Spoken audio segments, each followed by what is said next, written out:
Hello and welcome to another update video on Natgas. So here I'm tracking here currently the natural gas futures chart. And you can see here that the idea that a substantial low formed in November 2024 is getting really challenged at the moment. I think it will struggle to hold a higher low. This would be the last opportunity basically. And you can see here that the market is attacking already that swing low from November last year, and there's a good chance of breaking below it. So we'll talk about the structure on the way down. At this point, I don't see any evidence that a very meaningful low has been established. We can see a 5-wave move up from the November low, but I have to assume due to the depth of this retracement that the move to the upside was only, basically an A, B, C structure in a flat correction in a wave 4, which obviously now is getting resolved in a wave 5 to the downside, which should be a 5-wave decline, right? Because also this third wave down was a 5-wave decline.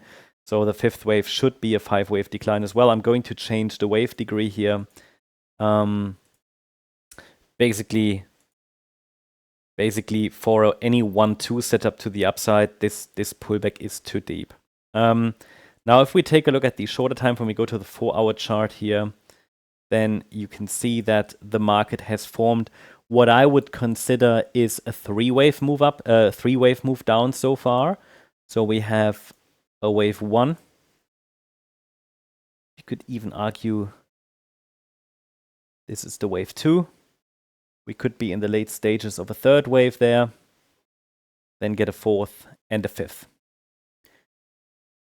Now, technically speaking, I could also label this as an ABC structure to the downside, but the price would need to turn around directly now, and there's no 5-wave move up at this point, even though this level here is likely acting as some support, or could provide some support here around $2.75.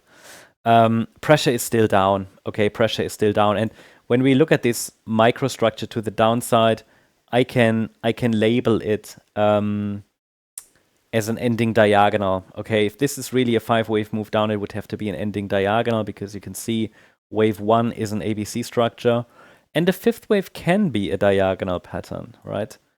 So wave 1, then this wave 2 would likely be a ABC as well. Maybe even a WXY. Yeah, no, this is fine.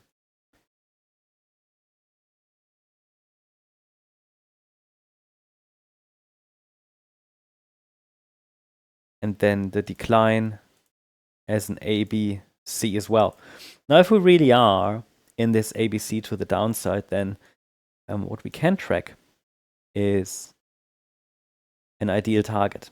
A wave, B wave, and then we can get the ideal target for the C wave, which is here 272 to 225. We are kind of in that area now.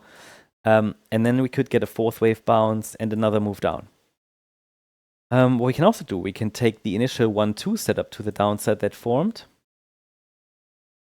We can get some additional levels. Because normally we say that a 3rd wave here should get to the 123.6 extension. Now that's at 256 roughly. We should not try to be too precise with Natgas.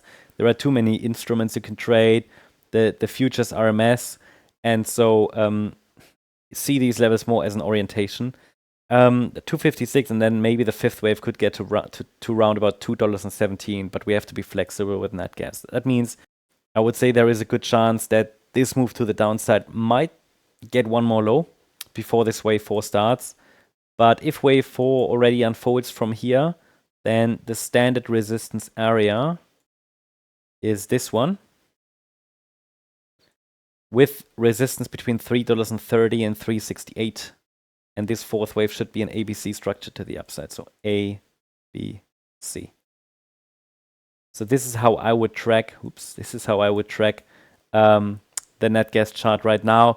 Basically under pressure, especially as long as below 368, with a potential of a short-term bounce here or after one more low. But yeah, should be the bears seem to be in control as long as below 368. So yeah, that's the update on Natgas. Hope you liked the update. If you did, please hit the like button, leave a comment, and subscribe. And if you're interested in additional updates on stocks, the S&P 500, the Nasdaq, then check out our stocks membership. You can find the link in the description. Thanks so much. Bye-bye.